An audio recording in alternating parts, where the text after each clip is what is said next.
नमस्कार, मैं निधि से इंडिया सेंटिनेल्स के लिए आज की सुर्खियां। चीन ने भारत के उत्तरी सीमा पर 60,000 सैनिकों को तैनात किया।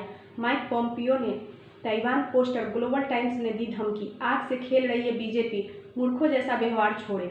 भारतीय सीमा में हथियार आपूर्ति की पाकिस्तान की कोशिश विफल। वायुसेना ने 2 जवानों ने बनाया नया वर्ल्ड रिकॉर्ड, स्काई डाइव कर सबसे अधिक ऊंचाई पर उतरे।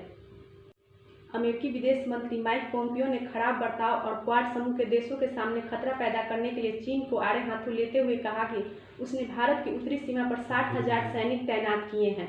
अमेरिका, जापान, भारत और ऑस्ट्रेलिया पर आधारित क्वाड देशों के विदेश मंत्री मंगलवार को टोक्यो में मिले थे। कोरोना वायरस महामारी शुरू होने के बाद से व्यक्तिगत उपस्थिति वाली यह उनकी पहली वार्ता थी। यह बैठक हिंद प्रशांत क्षेत्र, दक्षिण चीन सागर और पूर्वी लद्दाख में वास्तविक नियंत्रण रेखा पर चीन के आक्रामक सैन्य बर्ताव की पृष्ठभूमि में हुई। इस बैठक से लौटने के बाद पोम्पियो ने शुक्रवार को गाय वेंसन शो पर कहा, भारतीय देख रहे हैं कि उनकी उत्तरी सीमा पर 60,000 चीनी सैनिक तैनात हैं। उन्होंने कहा, मैं भारत, ऑस्ट्रेलिया और जापान में अपने समकक्षों के साथ था।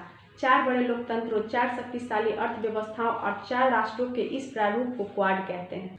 चीन का सरकारी भोपू ग्लोबल टाइम्स राजधानी नई दिल्ली में चीनी दूतावास के बाहर दिल्ली बीजेपी के नेता तजिंदर बग्गा के ताइवान नेशनल डे के पोस्टर लगाने पर भड़क उठा है।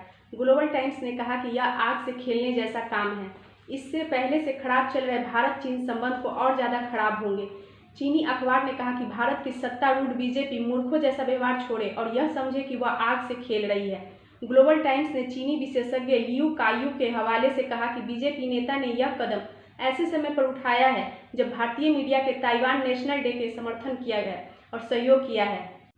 साथ ही भारतीय विदेश मंत्रालय ने एक अधिकारी ने भारतीय मीडिया के एक चीन की नीति का सम्मान नहीं करते हुए अपने विचारों को प्रकाशित करने के अधिकारों का समर्थन किया है।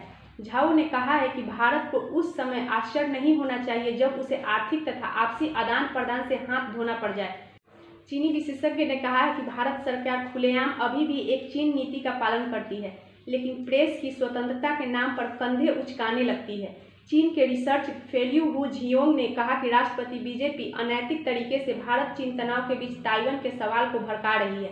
उसने लक्ष्मण रेखा को पार कर दिया है क्योंकि वह ताइवान का कार्ड खेल रही है और यह सोच रही है कि चीन के साथ मोल भाव में काम देगा। जम्मू कश्मीर में सीमावर्ती कुपवाड़ा जिला के केरन सेक्टर में सतर्क जवानों ने पाकिस्तान के कब्जे वाले कश्मीर से भारतीय सीमा में हथियार आपूर्ति करने की पाकिस्तान की कोशिश को विफल कर दिया है और स्वचालित हथियार सहित भारी संख्या में गोला बारूद बरामद किया है।